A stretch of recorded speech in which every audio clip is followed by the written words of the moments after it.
रामायण भाग 1 श्रीमद् गोस्वामी तुलसीदास जी द्वारा लिखित।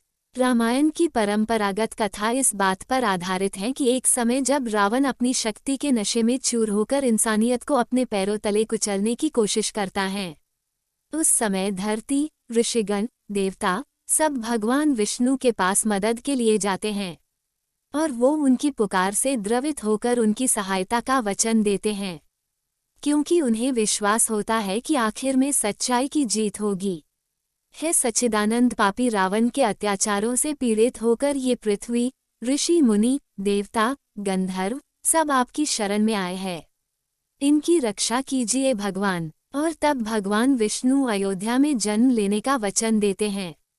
पवित्र सरयू नदी के किनारे कौशल प्रदेश है। सुंदर और समृद्ध अयोध्या नगरी इस प्रदेश की राजधानी है। अवधपुरी में रघुकुल शिरोमणि दशरथ नाम के राजा हुए, जिनका नाम वेदों में विख्यात है। वे धर्म धुरंधर, गुणों के भंडार और ज्ञानी थे। उनकी कौशल्या समेत 3 रानियां थीं। सभी पवित्र आचरण वाली, पति के अनुकूल चलने वाली थी।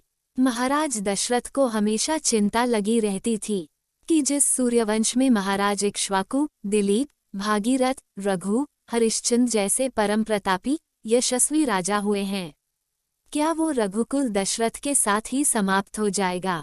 क्या हमारे पितरी को पानी देने वाला कोई ना होगा?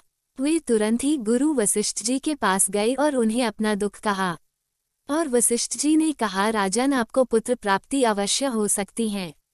उसके लिए आपको पुत्र कामेष्टि यज्ञ करना होगा। तो कौशल्या ने कहा, तो देरी किस बात की, आप यज्ञ की तैयारी कीजिए गुरुदेव। वशिष्ठ जी ने कहा, ये यज्ञ हम नहीं करवा सकते देवी।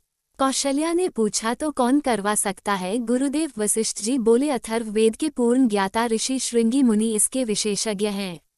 ये यज्ञ उन्हीं के द्वारा संपन्न होना चाहिए। कौशल्या ने कहा, तो फिर उन्हें बुलवाए गुरुदेव और यज्ञ का अनुष्ठान कीजिए। वशिष्ठ जी ने कहा, नहीं देवी, उसके लिए तो महाराज को स्वयं जाकर प्रार्थना करनी चाहिए। कैकेयी ने कहा, तो फिर मैं अभी सेनापति से कहती हूँ कि हाथी घोड़े रथ तैयार किए जाए। वशिष्ठ जी ने कहा, नहीं देवी, वहाँ इन सब चीजों की जरूरत नहीं। महाराज एक योगी के पास कुछ मांगने जा रहे हैं, अपना ऐश्वर्य और पराक्रम दिखाने नहीं। भिक्षा खाली झोली में ही डाली जाती है। और दशरथ नंगे पांव ऋषि श्रृंगी के पास उन्हें मनाने गए। राजा दशरथ याचक बनकर उनसे मिले और अपने आंसू से उनके चरण धोए। उनसे विनती की, आप अयोध्या पधारिए और हमारा उद्धार कीजिए। और उनसे शुभ पुत्र कामेष्टि यज्ञ करवाया। मुनि के भक्ति सहित आहुतियां देने पर अग्निदेव प्रकट हुए और खीर देते हुए कहा, हे राजन, वशिष्ठ ने हृदय में जो कुछ विचारा था, तुम्हारा वो सब काम सिद्ध हो गया है। हे राजन, अब तुम इस खीर को जिसको जैसा उचित हो वैसे भाग बनाकर बांट दो। ऐसा कहकर अग्निदेव अंतर ध्यान हो गए। राजा दशरथ के हर्ष की सीमा ना रही। आगे की कहानी अगले भाग में। जय श्री राम। दोस्तों, हमने भगवान श्री राम की लीलाओं को सरल भाषा में समझाने की एक तुच्छ कोशिश की है। आपको हमारी कोशिश अच्छी लगी हो तो वीडियो को लाइक कीजिए और चैनल को सब्सक्राइब कीजिए। कमेंट में जय श्री राम लिखिए।